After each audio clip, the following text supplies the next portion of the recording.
दिवाली की गहरी रात, क्या है गुप्त साधना का राज? तंत्र साधना व्यक्ति की अलग अलग इच्छाएं होती हैं। वो इच्छा को पूर्ति करने के लिए व्यक्ति तंत्र साधना का सहारा लेता है। जो कि तंत्र साधना व्यक्ति करता से उसका देवता इष्ट प्रसन्न होकर के उसकी इच्छा को पूर्ति कर देता है, शीघ्रता इसलिए करता है। तंत्र साधना विशेष ध्यान रखना चाहिए व्यक्ति के लिए। जिस देवता की आराधना कर रहा है तो उसके लिए कई दिन पहले से पवित्र रह रहे हैं, अपने स्नान ध्यान इत्यादि और गलत खाद्य पदार्थों से बच करके रहे। उसके बाद अपने इष्ट की आराधना में आगे बढ़ेंगे। दिवाली और तंत्र, रात एक शक्ति अनंत। उल्लू पर अचानक मंडराने लगा खतरा। उल्लू के शिकारी हुए सक्रिय तो वन विभाग की टीम भी अपने लौ लश्कर के साथ इन घने जंगलों में गश्त पर उतर गई। आखिर क्या है माजरा, देखें हमारे इस खास रिपोर्ट में। ब्लैक मैजिक या अचूक विद्या, रहस्य साधना का हासिल क्या?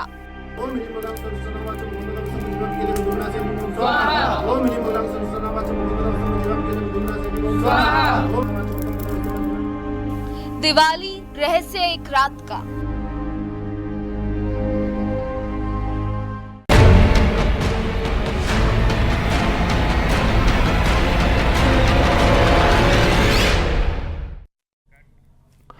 दिवाली की रात मां काली, भगवान गणेश या लक्ष्मी जी की साधना के लिए विशेष मानी जाती है।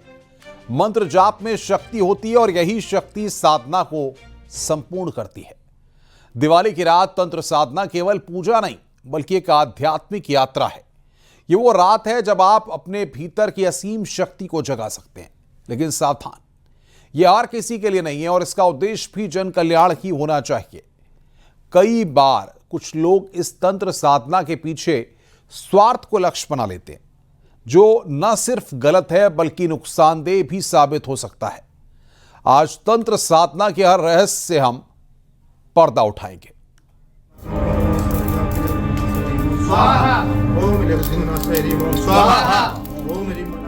जब रात अपने सबसे गहरे पर्दों में लिपट जाती है और आसमान में अमावस्या की कालीमा छा जाती है, तब एक ऐसी शक्ति जागती है जो प्रकृति के रहस्यों को खोलती है।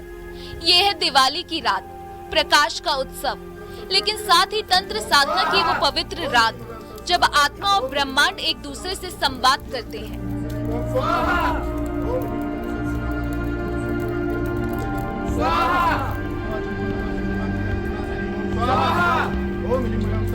स्वागत है आपका इस रहस्यमयी यात्रा में, जहां हम खोलेंगे तंत्र साधना और तंत्र मंत्रों के गूढ़ रहस्य। दिवाली की रात तंत्र साधना के लिए सर्वोत्तम मानी जाती है। ये वो समय है जब ब्रह्मांडीय ऊर्जाएं अपने चरम पर होती हैं। अमावस्या की ये रात जब चंद्रमा अपनी शक्ति को गुप्त रखता है, तंत्र साधकों के लिए एक स्वर्णिम मौका होती है। तंत्र साधना का अर्थ है अपनी आंतरिक शक्ति को जागृत करना, प्रकृति और देवी देवताओं की ऊर्जा के साथ एकाकार होना।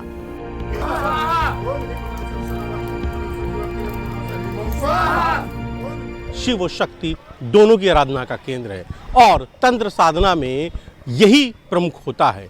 काशी में यूं तो अलग अलग घाटों पर तंत्र साधना की जाती है, लेकिन जो तंत्र साधना का महत्व है वो मणिकर्णिका घाट और हरिश्चंद्र घाट पर है।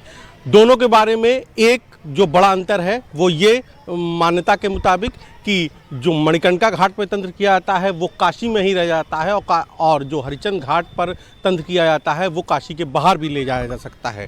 दोनों ही जगह चिताएं जलती हैं, इसलिए तंत्र साधना का और भी महत्व यहाँ पर बढ़ जाता है।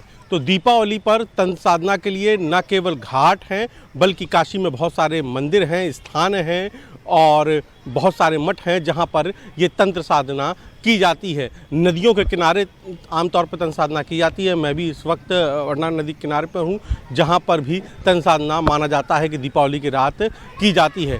तो इस बार भी जो तांत्रिक हैं वो दीपावली पर तंत्र साधना की तैयारी करने लगे हैं।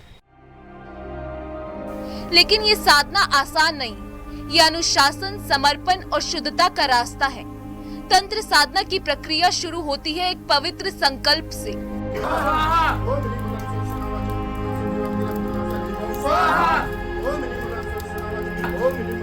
सबसे पहले साधक को शुद्धिकरण करना होता है, शारीरिक और मानसिक। स्नान के बाद स्वच्छ वस्त्र धारण करना और एक शांत स्थान चुनना जहां कोई भी बाधा आपकी साधना को भंग ना करे। जहां दीपक की लौ और धूप की सुगंध आपकी आत्मा को छू सके।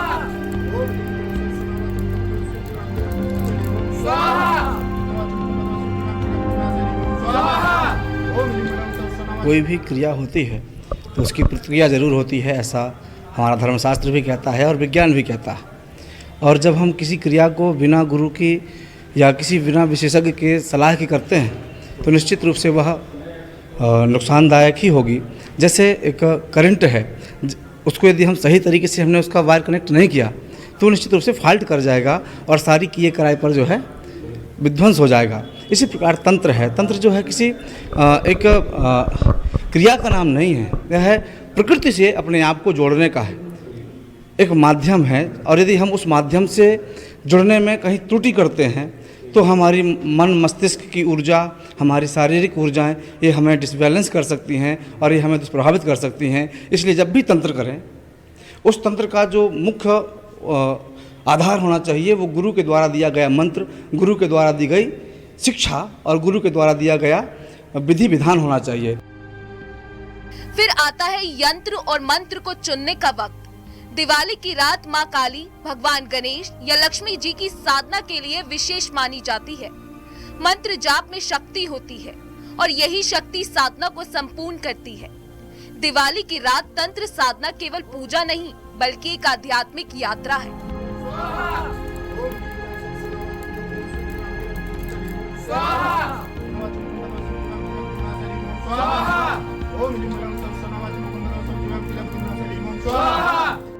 ये वो रात है जब आप अपने भीतर की असीम शक्ति को जगा सकते हैं। लेकिन सावधान, ये हर किसी के लिए नहीं है और इसका उद्देश्य भी जन कल्याण ही होना चाहिए। कई बार कुछ लोग इस तंत्र साधना के पीछे स्वार्थ को लक्ष्य बना लेते हैं, जो न सिर्फ गलत है बल्कि नुकसानदेह भी साबित हो सकता है। आज दिवाली की रात होने वाली इसी तंत्र साधना के रहस्य को परत दर परत खोलेंगे और करेंगे विश्लेषण साधक के लक्ष्य और साधना के उद्देश्यों का और इस प्रक्रिया में आने वाली कठिनाइयों का। Bureau report, news 18।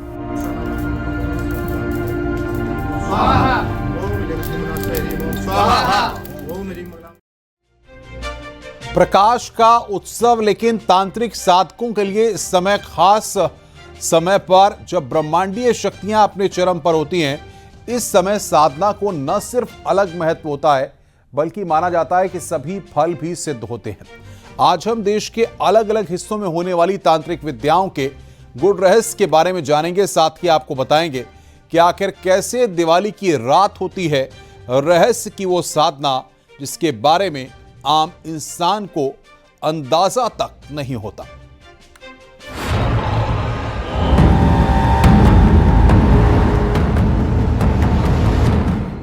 जब अमावस्या की रात अपने सबसे गहरे अंधेरे में डूब जाती है और दीपों की रोशनी ब्रह्मांड की शक्तियों को जगाती है,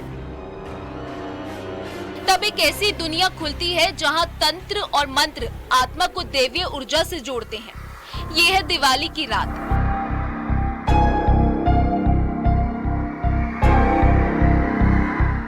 प्रकाश का उत्सव, लेकिन तांत्रिक साधकों के लिए इस खास समय पर जब ब्रह्मांडीय शक्तियां अपने चरम पर होती है, इस समय साधना का न सिर्फ अलग महत्व होता है बल्कि माना जाता है कि सभी फल भी सिद्ध होते हैं। आज हम देश के अलग अलग हिस्सों में होने वाली तांत्रिक विद्याओं के गूढ़ रहस्य के बारे में जानेंगे, साथ ही आपको बताएंगे कि आखिर कैसे दिवाली की रात होती है रहस्य की वो साधना जिसमें साधक अपना सब कुछ दांव पर लगाते हैं।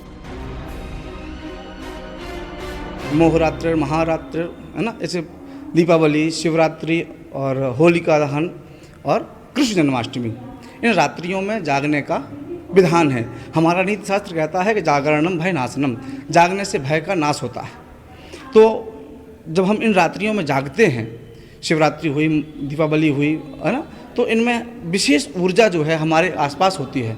और जब हम उस ऊर्जा से, मैंने कहा ना कि कोई भी साधना बिना प्रकृति से अटैच हुए नहीं मिल सकती। आप ऋषि महर्षियों को देखिए, वो किसी कंदरा में बैठ कर के, किसी समुद्र के किनारे बैठकर, किसी नदी के किनारे बैठकर, किसी वृक्ष के नीचे बैठकर के ही साधना करते हैं। किसी ऋषि महर्षि को आपने एसी में बैठकर साधना करते हुए नहीं देखा होगा। उसका कारण यह है कि जब तक आप प्रकृति से नहीं जुड़ते तब तक आप किसी भी कार्य को सफल नहीं कर सकते। दिवाली की रात तांत्रिक साधना के लिए सबसे शक्तिशाली मानी जाती है। अमावस्या की ये रात जब चंद्रमा अपनी ऊर्जा को गुप्त रखता है, तंत्र साधकों के लिए विशेष होती है। तंत्र साधना का उद्देश्य है अपनी आंतरिक शक्ति को जागृत करना और प्रकृति की दैवीय शक्तियों से एकाकार होना। भारत के अलग अलग इलाकों में इस रात अलग अलग तांत्रिक विद्याएं प्रचलित हैं, जिनका महत्व और प्रक्रिया भी न सिर्फ खास है बल्कि बेहद गुप्त और रहस्यमयी तरीके से ये साधनाएं की जाती हैं। लेकिन सबसे अहम बात यह है कि दिवाली पर होने वाली ये तंत्र विद्याएं क्या हैं और इनका मकसद क्या है।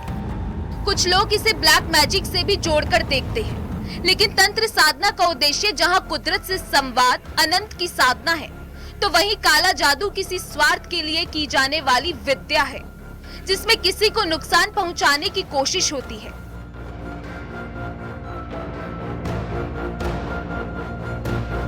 सबसे पहले आपको बताते हैं कि आखिर तंत्र है क्या। तंत्र 6 प्रकार का होता है: मारण, मोहन, वशीकरण, स्तंभन, उच्चाटन, विद्वेषण। काली विद्या के सहारे किसी को वशीकरण में करना, किसी के बीच द्वेष पैदा करना या कोई काम में रुकावट या बाधा पैदा कर देना, ये तमाम काला जादू वाली साधनाओं के लक्ष्य होते हैं, जो कहीं से भी किसी भी सूरत में सही नहीं है। और संत और तमाम विद्वान ऐसी किसी भी प्रक्रिया से बचने की सलाह ही देते हैं, क्योंकि उनके मुताबिक इन विद्याओं का साधक पर भी उतना ही प्रतिकूल असर पड़ता है। केवल दीपावली पर नहीं, विभिन्न अवसरों पर तंत्र की साधना का अपना एक महात्म्य है। दीपावली पर तंत्र साधना के लिए जैसे विशेष सिद्धियों को प्राप्त करने के लिए और जो प्राप्त सिद्धियां हैं उनकी आवृत्ति के लिए एक विशेष महायोग संयोग बनता है, जिसका प्रयोग तांत्रिक लोग विशेषकर अमावस्या की तिथियों पर किया करते हैं। और अमावस्या की तिथि अपने ही आप में आध्यात्म के दृष्टि से, सनातन की दृष्टि से अति महत्वपूर्ण है, जो कई योग बना करके, कई सुयोग बना करके लाती है। और उस योग सुयोग का ही कारण मात्र अमावस्या पर नहीं, खासकर दीपावली की अगर हम बात करें तो उस समय जो सिद्धियों को जागृत करने का और जागृत शक्तियों को ऊर्जा देने का जो अपना कार्य होता है वो दीपावली का ही समय होता है। दिवाली के दिन अमावस्या के चलते कई तंत्र साधक कई तरह की क्रियाएं और साधनाएं करते हैं। ऐसे में तंत्र साधनाओं के जानकार बताते हैं कि तंत्र साधना की ये क्रियाएं और उसमें प्रयोग की जाने वाली वस्तुओं को हमेशा से ही गुप्त रखने की परंपरा रही है। तंत्र साधना में इस्तेमाल की जाने वाली चीजें भी बेहद दिलचस्प और दुर्लभ होती हैं, और दिवाली के पास इनकी तस्करी और काला बाजारी आम बात होती है। तंत्र साधना में दिलचस्पी रखने वाले लोग लाखों लाख खर्च कर इन चीजों को हासिल करते हैं। यह आध्यात्मिक भूमि है। यहाँ की सबसे बड़ी शक्ति आध्यात्म है। आप देखेंगे कि प्राचीन काल में भारत को सोने की चिड़िया कहा जाता था और सशक्त माना जाता था। पूरी दुनिया से लोग यहीं पर आकर के शासन करना चाहे, व्यापार करना चाहे, सब कुछ प्राप्त करना चाहे। आप वहीं कुछ प्राप्त करना चाहेंगे जहाँ कहीं कुछ होगा। हमारे ऋषिमुनियों ने अपनी प्राच्य विद्या के आधार पर खोजा कि किसी भी मंत्र को तन के माध्यम से हम जागृत कैसे करें। अगर हम जागृत करेंगे, उसकी एक प्रक्रिया होती है। प्रक्रिया के साथ साथ में उसका एक मुहूर्त होता है, जो मुहूर्त हमको ज्योतिष बताता है। उनमें सबसे महत्वपूर्ण दिनों में यह दीपावली की महानिशा होती है। इस मध्यरात्रि में हम जब साधना करते हैं, सूर्य और चंद्रमा दोनों एक साथ होते हैं। उस समय चंद्र तत्व कमज़ोर होता है और सूर्य तत्व अपने शिखर पर होता है। उस समय मन को नियंत्रित किया जाता है। मन का हिस्सा कमज़ोर रहता है, दबा हुआ रहता है। आसन। तांत्रिक क्रियाओं में चरम आसन का विधान। मृग चर्म और अघोर साधना के लिए सिंह चरम का आसन। खप्पर। आम साधु सूखे कद्दू का खप्पर इस्तेमाल करते हैं। तंत्र विद्या में मानव खोपड़ी का इस्तेमाल। रुद्राक्ष। एक मुखी रुद्राक्ष की सबसे ज्यादा डिमांड। एक मुखी रुद्राक्ष सबसे दुर्लभ। रुद्राक्ष से मंत्र खुद ही सिद्ध हो जाते हैं। रामनामी केले का पत्ता। केले के पत्ते का पूजन में खास महत्व है। प्राकृतिक राम नाम लिखे पत्ते की डिमांड। तैरते पत्थर। तैरने वाले पत्थरों पर पूजा का महत्व है। पत्थर पर इष्ट देवता स्थापित कर तंत्र साधना। सियार सिंगी, सियार के गर्दन की विशेष हड्डी, मान्यता है इसमें हमेशा जीवन रहता है। केवल सिंदूर में ही जीवित रहती है सिंगी। उल्लू, तंत्र शास्त्र में उल्लू का बड़ा महत्व। उल्लू का संपूर्ण शरीर तंत्र में काम आता है। उल्लू माँ लक्ष्मी का वाहन भी है। तंत्र में वशीकरण का प्रतीक। काली हल्दी, अमरकंटक, मंडला मध्य प्रदेश में मिलती है। काली हल्दी का प्रयोग तंत्र साधना में होता है। उल्लू का शिकार और तंत्र मंत्र विद्या में इसके अंगों का प्रयोग सिर्फ अंधविश्वास ही नहीं बल्कि कानूनी जुर्म भी है। ऐसे में इन पाखंडियों के चक्कर में आकर आप रातों रात करोड़पति तो नहीं लेकिन सलाखों के पीछे जरूर पहुंच जाएंगे। ये तमाम सामग्री दिवाली के आसपास न सिर्फ बहुत ज्यादा डिमांड में हो जाती है बल्कि दुर्लभतम होने की वजह से तंत्र साध कर लाखों लाख रुपए खर्च करने को तैयार रहते हैं। ऐसे में ठगी के मामले भी बहुत बढ़ जाते हैं, तो साथ ही इनकी तस्करी की जाती है और निरीह जानवरों का शिकार भी करने से ये तस्कर नहीं चूकते हैं। Bureau report, news 18।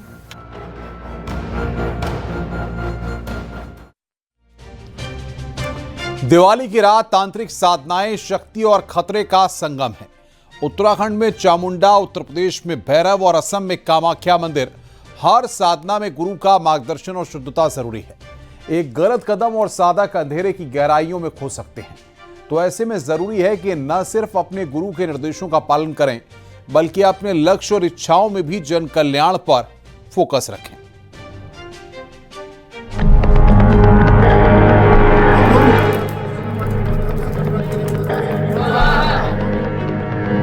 जब रात का अंधेरा अपने चरम पर होता है और दीपों की लौ ब्रह्मांड की गूढ़ शक्तियों को बुलाती है, तब खुलता है एक रहस्य का द्वार। ये है दिवाली की रात। विशेष फलों की प्राप्ति के लिए लोग तंत्र साधना करते हैं और इसके लिए दीपावली का दिन जो है काफी मुफीद माना गया है, क्योंकि ऐसा माना जाता है कि काल रात्रि के दिन 10 दिशाएं खुली होती हैं, जिसके चलते जो साधक होते हैं उनको तंत्र साधना या साधना करने का विशेष फल मिलता है। इसीलिए आमतौर पर देखा जाता है कि दीपावली के दिन बहुत से लोग तंत्र साधना करते हैं। जानकारों के अनुसार अगर हम बात करें तो उनका मानना है कि जो तंत्र साधना है वो लोगों को कम ही समय में सिद्धि प्राप्त करा देती है। प्रकाश का उत्सव, लेकिन तांत्रिक साधकों के लिए वो घड़ी जब आत्मा और अनजान शक्तियां एक दूसरे से टकराती हैं, संवाद करती हैं और प्रकृति के नियमों को चौंकाते हुए एक दिव्य अलौकिक अनुभव साधक को देती है। इसे कुछ लोग सिद्धि कहते हैं, कुछ लोग इसमें स्वार्थ ढूंढते हैं, लेकिन ये असल में क्या है, इसका अनुभव सिर्फ साधक ही कर सकता है।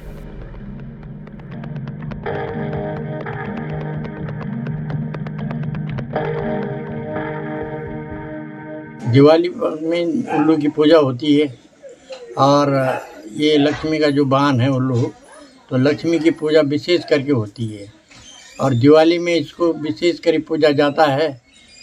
और तंत्र मंत्रों के लिए भी उल्लू प्रयोग किया जाता है। कीमत इसकी बहुत बढ़ जाती है, चौगुनी बढ़ जाती है दिवाली के समय में।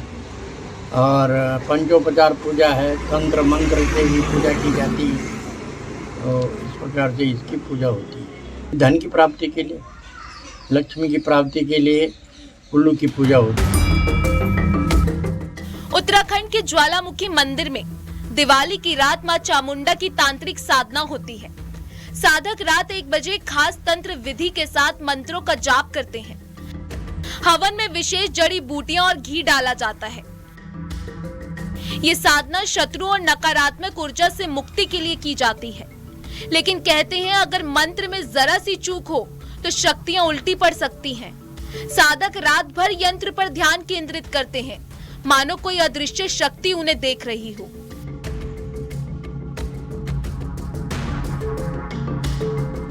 इसमें तंत्र साधना का कालरात्रि के दिन विशेष महत्व होता है, क्योंकि कालरात्रि में असुर शक्तियां पृथ्वी के नजदीक आ जाती हैं जो जन कल्याण के हित में नहीं होती हैं। इसके लिए साधक साधना करते हुए गुप्त साधना करते हैं किसी योग्य गुरु के मार्गदर्शन में, जिससे कि जन कल्याण के लिए जो उनके इष्ट हैं वो उनसे प्रसन्न होते हैं और असुर शक्तियों का संहार करते हैं। तो तंत्र साधना के साथ साथ साधक को विशेष नियम और कर्म भी करने होते हैं, और जो पवित्रता है साधक की, वो ही साधना फलीभूत हो पाती है। जहां तक बात तंत्र का है, तो तंत्र की प्रसिद्धि के लिए साधक हमेशा जन कल्याण के हित में ही कार्य करेगा, तो ही साधना सफल होगी। उत्तर प्रदेश के वाराणसी और मिर्जापुर में भैरव तंत्र साधना का बोलबाला है। यहाँ साधक भैरव यंत्र की साधना करते हैं।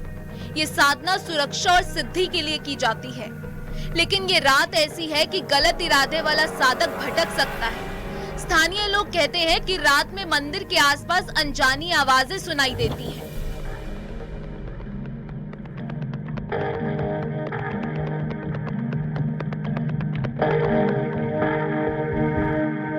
माँ बगलामुखी का जो तंत्र साधना का विशेष मिर्ची यज्ञ है, जो हम जिस प्रकार की भी किसी के ऊपर या जन कल्याण के लिए कि शत्रु विनाशक, कर्ज विनाशक, रोग विनाशक और कोर्ट कचहरी और राजनीति के लिए विशेष प्रकार से मिर्ची यज्ञ किया जाता है। इस तंत्र साधना से माँ बगलामुखी प्रसन्न होती हैं और अपने भक्तों की और साधक की मनोकामना को पूर्ण करती हैं। तंत्र साधना के लिए दुनिया भर में असम का कामाख्या मंदिर जाना जाता है। यहाँ माँ कामाख्या की साधना की जाती है और यंत्र पर नारियल, लाल चुनरी और तेल के दीपक चढ़ाए जाते हैं। ये साधना समृद्धि और आध्यात्मिक जागृति के लिए है, लेकिन कुछ साधक गोपनीय अनुष्ठान भी करते हैं, जिनके रहस्य केवल गुरु ही जानते हैं। क्या आपने कभी सोचा है कि इस रात क्या क्या हो सकता है? दीपावली की जो रात्रि है, काल रात्रि, महारात्रि, मोह रात्रिश्च दारुणा, ये 4 रात्रि विशेष रात्रि बताई गई है, जिनका प्रभाव ग्रहण से भी ज्यादा होता है। तंत्र शब्द का अर्थ क्या है? तनु विस्तारेण जायते इति तंत्रः। लोग बाग तंत्र शब्द को गलत प्रचार में कर देते हैं, गलत भाव निकालते हैं, पर तंत्र तो वह मार्ग है जो अतिशीघ्र भगवत चरणारविंदों तक पहुंचाता है साधना के द्वारा। तो दीपावली के दिन जो साधना की जाती है, जो अतिशीघ्र फल प्रदान कर दे, वह मार्ग आगम तंत्र शास्त्र का है। तो साधकगण, भक्तगण इस रात्रि का इंतजार करते हैं, प्रतीक्षा करते हैं, और इस रात्रि में माता महालक्ष्मी की सन्निधि में विशेष साधना की जाती है। दिवाली की रात तांत्रिक साधनाएं शक्ति और खतरे का संगम है। उत्तराखंड में चामुंडा, उत्तर प्रदेश में भैरव और असम में कामाख्या मंदिर। हर साधना में गुरु का मार्गदर्शन और शुद्धता जरूरी है। एक गलत कदम और साधक अंधेरे की गहराइयों में खो सकते हैं। इन साधनाओं का मकसद हर साधक के लिए अलग है। न्यूज़ 18 ऐसी किसी भी काम का प्रचार नहीं करता है। ये तमाम जानकारी मान्यताओं और परंपराओं पर आधारित है। इस दिवाली आप अपने अंदाज में उत्सव मनाएं और खुशियों का स्वागत करें।